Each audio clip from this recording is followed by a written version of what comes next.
Does your business need a business plan? Well, let's talk about it today on Cakeologi.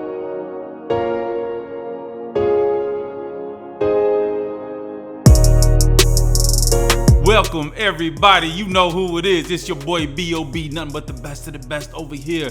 Now, what we're gonna discuss today is, does your business need a business plan? Yes, it does. Thank you very much. This is the end of the video. Goodbye. You know that's not all. You know I'm back for more information for you guys and girls out there.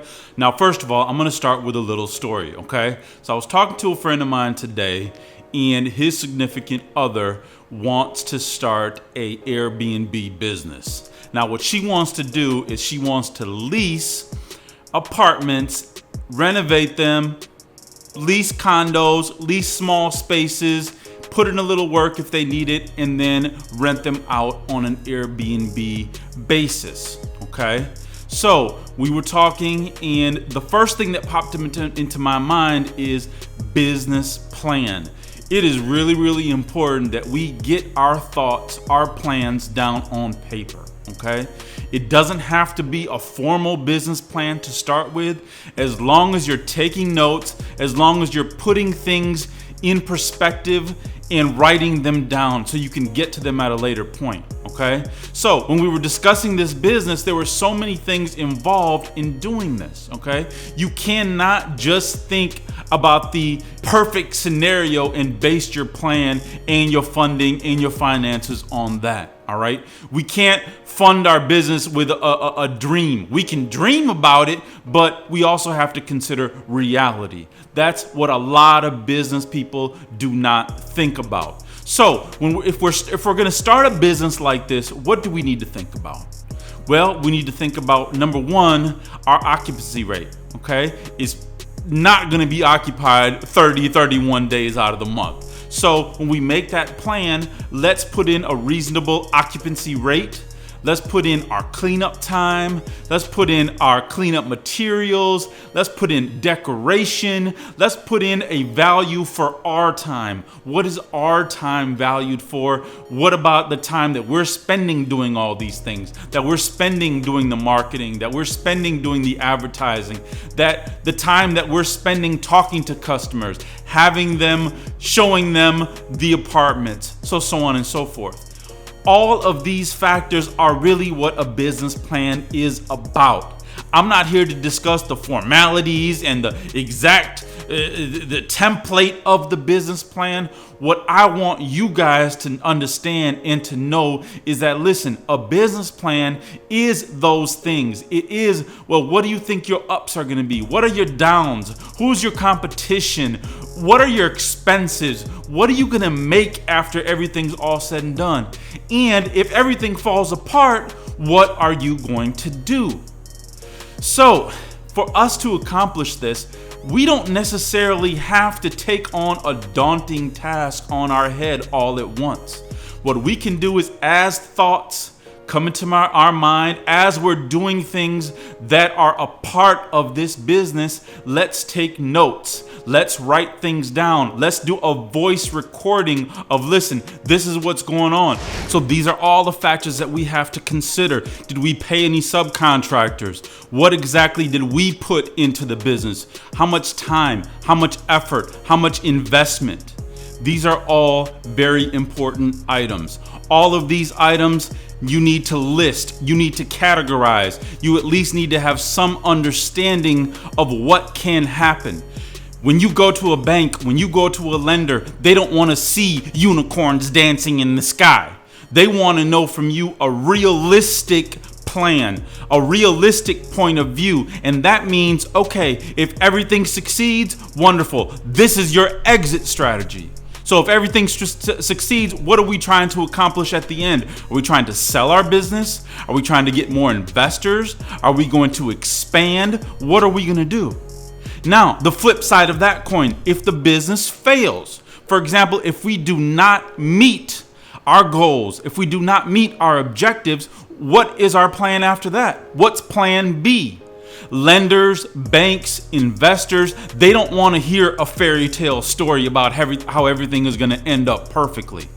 They want a realistic picture of what your business plan is, what your goal is, what your strategy is, what your expenses are, and what your future forecasts are. Now, normally a business plan will forecast anywhere from 3 to 5 years in advance. So what is our ramp rate? Is our business going to grow 10% a year, 20% a year, or it may not grow at all for a year?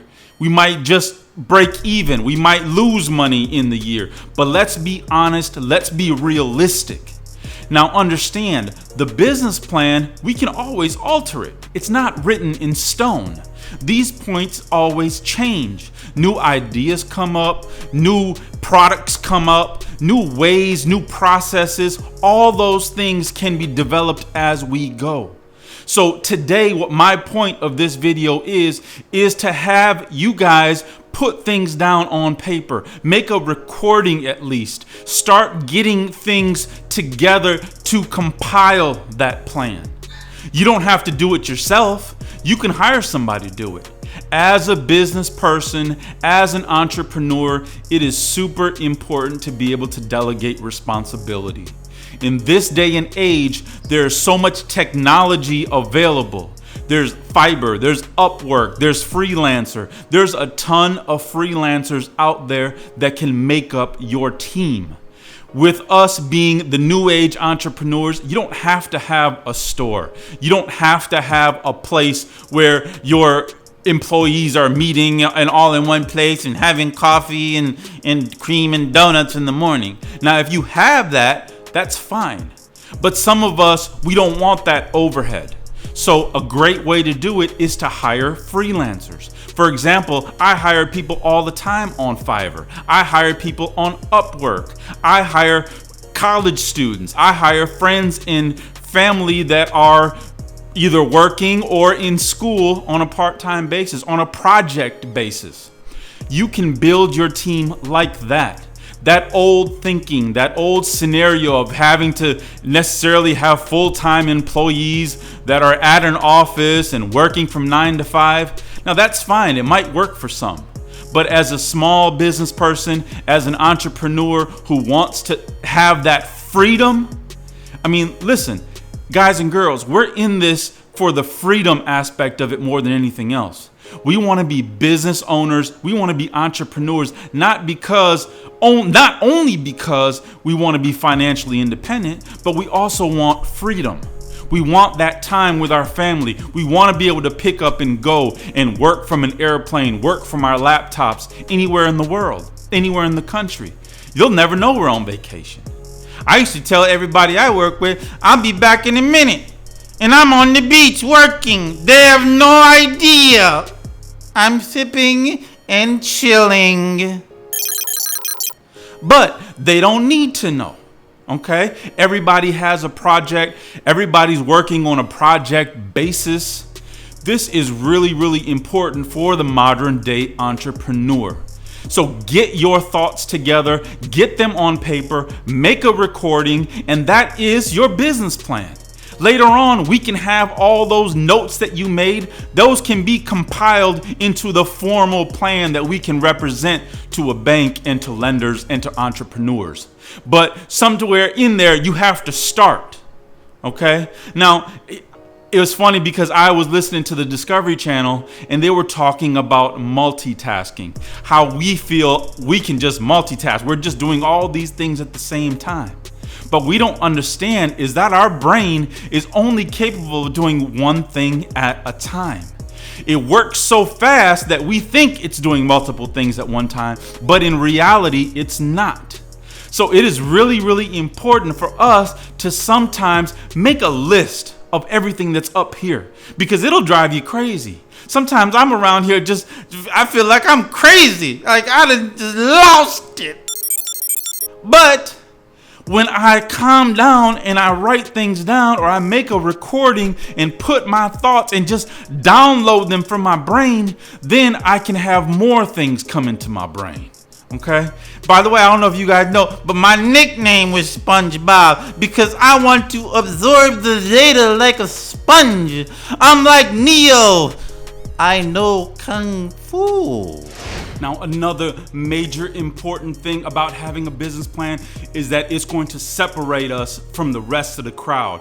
Because everybody else, just like I was, just like some of you might be right now, we're daunted by the business plan process, by creating it. You don't know how to do it. Sometimes it's just too confusing. You don't know what to put. You don't know what not to put. But I tell you what, when you have one, when we put in that little bit of work, it separates us so much from the other competition. So when we go to the bank, when we go to lenders, when we go to investors, and we present our business plan right then and there, listen, 9 times out of 10, I'll tell you what, they don't even read it. Okay? But just for you to have it, just for you to present it, that automatically says, hey, this person is serious. This person put in the work. Let me take this person serious now. Let's see how much money they want. How much do you need? That's the questions we want them to ask us. We want them to ask us, well, how much money do you guys need? How much money is it going to take you to get this plan going? And I tell you what, it's right here. It's right in the business plan. So we got to get off the porch. We got to play like the big boys, okay? We got to get off of the kiddie table and sit down with the big boys. That's how everybody is doing it, okay? You don't have to have the most ingenious idea. You just have to have the right presentation sometimes. I was listening to an interview with Ice-T one time, and he said, listen, I went into the record studio for my first album, and I didn't even have a record. I wasn't even a rapper, really. But I put on such a good presentation, because you know if Ice-T's walking in, you automatically think he ganked the rapper. You know what I mean? So that's like us. When we go to the bank, when we go to get funding, we want to have our presentation right, okay? We want to have the right papers. We want to have that plan. We want to have that presentation. Because I tell you what, in today's world, and you can see it all around you, presentation, unfortunately, means a lot. Presentation sometimes even means more than the actual substance that you have behind the presentation. So sometimes, listen, and I said it before, I've done it all. Fake it till you make it sometimes. Sometimes you gotta be bigger or look bigger than what you actually are until we get there. We gotta play the cards that we're dealt. If we weren't dealt silver spoons in our mouth, if we weren't dealt millions of dollars from my mom and dad, if we from the ground up, if we from zero to hero like your boy, like some of you out there, then we have to make it happen any means necessary. And sometimes that means putting the plan together and putting the presentation together and not taking no for an answer. If one person says no, if one lender says no, listen, that gives us more energy, more power for me, and I want it to be like that for you. Oh, you sitting down to me? Well, I'll tell you what, I'll be back. When I come back, I'm gonna come with the Lambo with the doors up. I'm just gonna drive like that all day, just doors up. You know who it is, baby. So I cannot tell you how important that is to debrief yourself, to download all those thoughts, all those ideas, download them on a piece of paper, download them on a Google sheet, download them on a Word sheet, write them down, make a sticky note, do something. All those thoughts together are what is going to make up your plan in the end. Don't be scared. Don't take too much stress and too much pressure over doing a plan, because it's going to develop. You always have to just take the first step first. Take a small step and see what happens. Write a few sentences down, and then all of a sudden things just start flowing. Because when you put that energy, when you put those thoughts out into the air, out into the universe, out into the power, then that power comes back to you. Remember, everything is a circle. Every philosopher, every religion believes in that circle of life. Okay? So when we understand that everything is a circle, when we understand that nothing is created and nothing is ever destroyed, things just take on a different form, then we know, listen, these words, these vibrations, these things, these thoughts that are going through our mind, once we take a step into that direction, the universe will open up other opportunities for us. I know a few of my subscribers, Hip, I'm talking to you, yes. They're asking me, well, I'm listening, but I'm having a hard time starting. Well, listen, there is no easy way to answer that question other than just start. Take a small step even. It doesn't matter. Take 1 step, take 2 steps, take 3 steps, and that power, that energy that you put out there, it'll come back to you. It'll start opening your mind. It'll start opening your opportunities to other things that are going to help you. So take the step. Don't be scared. I was the last person that I thought was ever going to be on YouTube because I'm so in the back. By the time you see me, it's too late. But I had to take the step. I had to come out of my comfort zone to get together with myself, put the energy in myself, and give myself confidence to be out here on YouTube. And I tell you, it's a blessing because I love our community. I love what we're trying to accomplish. We're all in it together. And whoever's been there with me from the start is who's going to be with me when I have the biggest YouTube channel out here. That's our goal. So please subscribe, please like, hit the bell notification. And remember, always, if you have any questions, I'm out here. Leave a comment in the description below. Peace and love, baby. I'm out here. You know who it is.